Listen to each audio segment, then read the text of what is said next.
professor Álvaro, com o tema História das Ciências do Exercício. Felicidades aos dois candidatos e à disposição. Obrigado, Sr. Eduardo. Bom, então, o título da minha palestra de hoje, né, como o Eduardo bem colocou, né, é um título um pouco diferente, mas eu aproveitei exatamente, pensei muito no título que pudesse descrever um pouco daquilo que eu faço na minha vida acadêmica. E então eu vou tentar hoje, vou pedir que vocês me acompanhem nesse olhar biomecânico sobre a nossa condição de seres humanos que estão em constante mutação. Quando a gente fala em metamorfose, a primeira coisa que nos vem à cabeça, na verdade, o que é? Uma borboleta que passa por um ciclo de modificação, né, muito interessante, que se transforma, né, de uma lagarta, né, em um casulo e depois se transforma numa criatura alada, né, capaz de voar. É interessante observar, né, também, que nós podemos observar isso também nos anfíbios, que essa metamorfose ela também acontece. E o mais interessante de tudo, vejam só, né, uma lagarta dessas, ela passa por uma série de transformações. Né? Ela nasce praticamente para comer, ela passa comendo toda a sua vida enquanto lagarta. Né? O crescimento dela é tão impressionante que a gente poderia comparar o de uma criança que, quando nasce, se transformando no tamanho, na verdade, de um ônibus. Então, vocês imaginam uma criança que, de repente, come e fica do tamanho de um ônibus. É mais ou menos o processo pelo qual essa criatura ela passa. E depois ela passa a assumir uma função diferente na vida dela, que antes era só comer e se desenvolver, e ela passa então a polinizar as flores. Uma outra maneira também de nós pensarmos a metamorfose, né, é uma metamorfose mais de nós enquanto seres humanos. Então, por exemplo, quem assistiu esse filme, né, quer dizer, o Cisne Negro, acaba vivenciando junto com o personagem a questão que ela tem que, na verdade, servir dois papéis, né, de um cisne branco e de um cisne negro. E isso tem uma série de implicações na questão mais emocional dela, para que ela possa, na verdade, personificar esses dois cisnes. Né, ela passa por uma série de conflitos internos, uma série de modificações internas, para que ela possa ter um bom desempenho na sua performance enquanto bailarina. Então, eu dividi a minha palestra em alguns tópicos, né? Então eu vou falar um pouquinho sobre metamorfose ambulante, um conceito, a questão do conceito de corpo, plasticidade filogenética, plasticidade ontogenética e plasticidade e o futuro. Mais ou menos são os tópicos nos quais eu dividi a minha palestra. Então, começando com a metamorfose ambulante, como disse o professor Eduardo, né? Raul Seixas, né, praticamente foi quem cunhou essa expressão, foi ele quem trouxe. E ele dizia, né, eu prefiro ser essa metamorfose ambulante do que ter aquela velha opinião formada sobre tudo. E é interessante, né, a gente observar que exatamente hoje, né, deu a coincidência de que hoje seria o aniversário dele e estaria fazendo 67 anos. E ele realmente vivenciava essa metamorfose ambulante enquanto ele, né, experimentava uma série de caracteres. E, então, ele era realmente... Ele exercitava essa metamorfose ambulante enquanto artista. Mas o que eu vou falar hoje não é sobre a metamorfose ambulante desse artista, eu vou falar um pouco mais sobre a metamorfose ambulante num outro conceito. Né? Então Einstein, por exemplo, diz que a mente que se abre a uma nova ideia jamais voltará ao seu tamanho original. Ou seja, quando nós nos abrimos a novas ideias, nós crescemos, nós nos modificamos, então nós nos tornamos um ser diferente daquele que nós éramos antes, né, de se abrir essa ideia. Bom, como é que eu cheguei até aqui? Eu costumo dizer que a nossa trajetória na vida acadêmica ela não é feita sozinha, ela é feita, na verdade, através de uma caminhada com parceiros. E duas pessoas foram muito importantes na minha formação. O professor Guimarães, na verdade, foi uma pessoa, né, com quem eu trabalhei durante muito tempo, segui os passos dele, foram 22 anos de colaboração.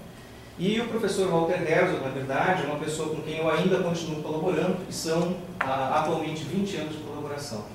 São dois exemplos de pessoa, né? São dois exemplos de professores, são dois exemplos de seres humanos que devem ser seguidos no meu entender. Bom, além deles, né, que eu considero dois gigantes, para que a gente possa entender o conhecimento, né, a gente muitas vezes tem que se debruçar sobre os ombros de outros gigantes, como por exemplo o próprio Darwin.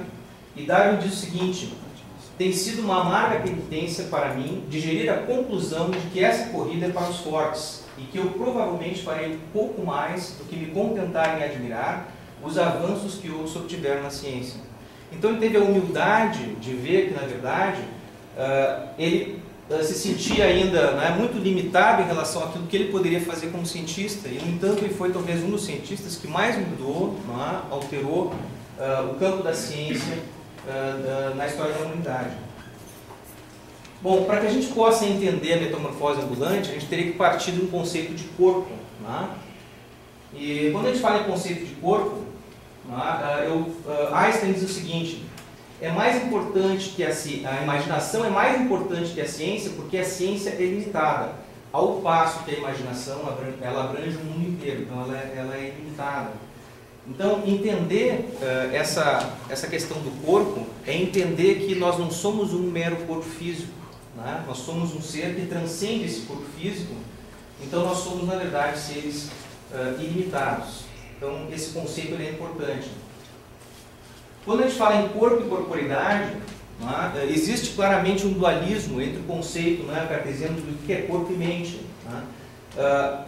Obviamente eu não vou tratar dessas questões mais filosóficas e antropológicas sobre a transformação do corpo, né, enquanto um ser antropológico, mas é importante que a gente não perca isso de vista. E eu queria assim trazer aqui o conceito de que o corpo ele representa, na verdade, um ser humano indivisível. Esse conceito antropológico de corpo enquanto um ser cultural já foi abordado por uma série de autores. Né? É uma área que eu não conheço, é uma área que eu conheço muito pouco, comecei a ler agora mais recentemente, até para que eu pudesse me preparar um pouco para o concurso e entender um pouco mais essa área, né, um tanto diferente daquilo que eu faço. Quando a gente fala em corpo e corporeidade, eu quero trazer para vocês a ideia de que nós somos um ser que se constrói e se reconstrói em sua caminhada. Então, é essa metamorfose ambulante que eu quero me referir. Então, nós somos seres eternamente mutantes e nos modificamos enquanto nos movimentamos. Então, essa é a área que eu trabalho, a área da cinesiologia, a área do movimento humano, a área da biomecânica. Mas eu não posso esquecer, apesar de ser um biomecanista que trabalha com uma área específica do conhecimento, que na verdade esse ser humano ele é uno, ele é indivisível, ele tem muitas facetas e ele é um ser humano complexo. Para entender a questão da corporidade, é muito interessante, né, que quando eu comecei a preparar, na verdade, me preparar para o concurso, eu assisti esse filme. E esse filme, para mim, ele me marcou muito. Por quê? Porque A Pele que Habito, né, mostra exatamente toda a história de um pai que perde a sua filha, né, e a filha, na verdade, morre em função, né, de ter sido estuprada por um rapaz. Ele descobre quem é o rapaz, ele pega esse rapaz e ele acaba fazendo uma transformação, né, por assim dizer, no corpo desse rapaz, e transforma ele numa mulher. Né, e faz com que essa mulher agora tenha que viver, na verdade, né, presa dentro da casa dele. Então é toda a questão, na verdade, de uma transformação total de um indivíduo que não queria, né, mudar de sexo, e de repente quando ele acorda ele é um outro ser. Né? Então isso traz uma série de questões filosóficas, psicológicas, né, toda a trama, como é que ele habita essa nova pele, esse novo corpo, e todas as implicações emocionais de relacionamento, como é que ele vai se relacionar com as pessoas que ele conhecia antes. Então para mim foi um filme bastante marcante. Né? Eu aqui, no entanto, vou tratar da questão dessa metamorfose ambulante de um ser segundo o ponto de vista mais biológico. Então eu vou falar sobre a metamorfose enquanto alterações, mudanças biológicas. Né? E eu usei o termo de metamorfose mais no sentido de uma plasticidade. Então eu vou pedir licença para vocês para que a gente possa fazer então uma simplificação desse ser humano sob o ponto de vista das alterações biológicas, né, de questões mecânicas e, por assim dizer, de questões biomecânicas, que é a área, na verdade, com a qual eu trabalho. Então, quando a gente fala, na verdade, então, da plasticidade, para que a gente possa entender a nossa própria adaptabilidade, a gente tem que passar por entender também uma plasticidade que eu chamo de filogenética. O que eu quero dizer com plasticidade filogenética?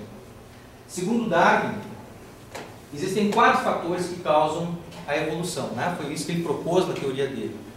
Primeiro seria a seleção natural. Né? Segundo seria, ele coloca isso numa ordem de importância. Primeiro, a de maior importância é a seleção natural.